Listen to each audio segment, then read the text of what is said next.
ام زیاتر درباره وی بابتی رابوستین میوانه که مهیا دچما امانه پایتخت اردنه پیر ریمون حتی شرزای بازار دارایی با آکی راست لگل منه افدم هوا باش بیتن مدید لگل بریارا اوپک پلاسه بو کم کرنا 1.4 میلیون برمیل روزانه های داوی 2024 بهای پترول بلند بو اف بلند بونا بهای پترول حتی چند بلند بونا که آنکو بجی نرخه که واقعانه و هم پیش بینید کن اف بلند بونا بردام بیتن یا نه صحيح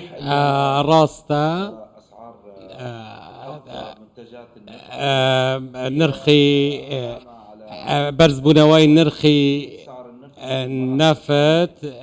ئاماژەیە بۆ ئەوەی کە لە داهاتووشدا بەرز دەبێتەوە هەروەها لە ئێستادا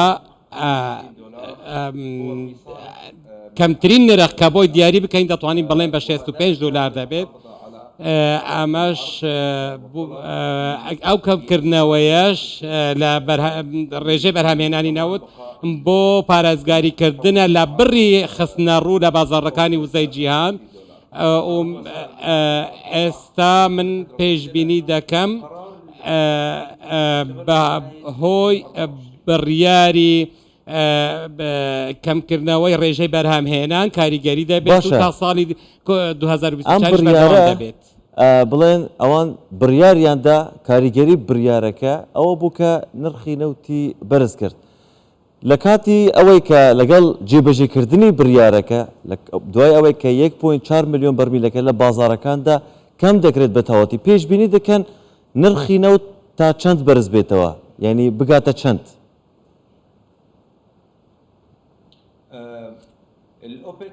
ئۆپێک هەوڵ دەدات پارێزگاری لە نرخەکان بکات نەک بۆ دژیەکی لە نرخەکان بەڵکو بۆ پارێزگاریکردنە لە بازاڕی نەوت لە ئاستێکی دیاریکراو بۆ ئەوەی نەبێتە بەڵام بەرزبوونەوەی نرخەکان ئەوە بازاڕەکە زیاتر چالاک دەکات دواتریش لەوانەیە پەنا بۆ بژاردەی دووەم ببن بەڵام لەگەڵ ئەوەشدا من لەو باوەڕەدا نیم کە نرخەکان بە شێوەیەکی بەرچاو بەرز ببنەوە چونکە ئامانج لێ بەرز لەکردنەوەی ئەو ڕێژە بەرهەمهێنان بۆ بەرزکردنەوەی نرخەکانیە بەڵکو بۆ پارێزگاریکردنە لە بازاڕی وزە بچینە تەوەرێکی تر یان بچینە ئابووری ئەمریکا پێم خۆشە لەسەر یان دەربارەی ئابووری ئەمریکاژی ئەس ڕابوەستم بەری بریارە درێژکردنا سەقفێ دەینان سەقفێ قەرزان لە ئەمریکا گەفێک ئەنکو بژی مەترسیەکە مەزن لەسەر ئابووری ئەمریکای و بژی نرخێ دلار هەبوو ئەف بریارە درێژکردنا سەقفێ دەینان لە ئەمریکای چ باندۆرێک چ کاریگەریەکی لەسەر ئابووری ئەمریکا و بەهای دلار کەتن بەڵێ ئێمە تێبینی ئەومان کردکە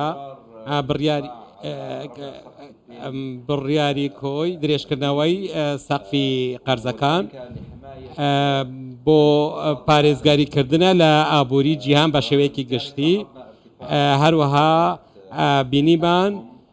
کە درێژکردنەوەی ماوەی پشکەکان لە جیهان ئەویش کاریگەری خۆی هەبوو بەڵام ئەوەش لە بیر نەکەن کە ئابووری ئەمریکا و ئابووری جیهان بە شێوەیەکی گشتی تووشی هەڵاوسان بووەتەوە بۆیە من لەو باوەڕدام کە لە ئایندەیەکی نزیکدا نرخی قازانج لە بانکەکان بژانەوە بەخۆیەوە دەبینیت دواتریش دوای کردنەوەی بودجە و هەروەها دانەوەی قەرزەکان کاتێکی پێویستە بۆیە لەوانەیە چاوەڕێ بکەین کە لە داهاتوودا ڕێژەی هەڵاوسان تۆزێک بەرەو کەمی دابەزێت ئێستا ئێمە ناتوانین کە پێشبینی تەواو بکەین بەڵام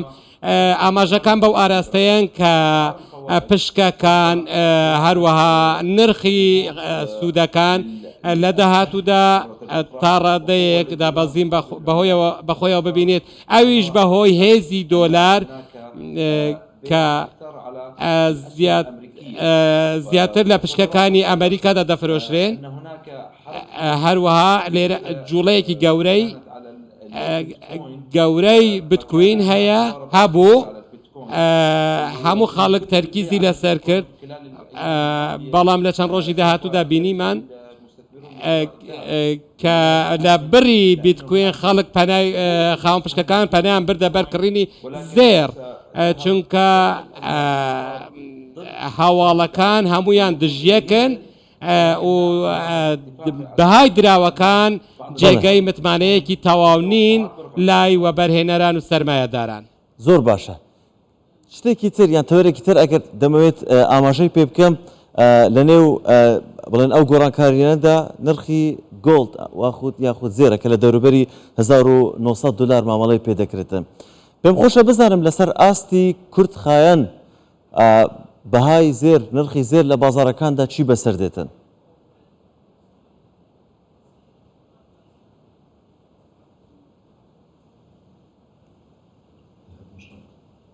نعم أسعار نرخی زێر بە گوێرە پێشبینیە جیهانیەکان هەروەهای جیپی بۆرگن هاوچارەخ پێشبینی دەکرێت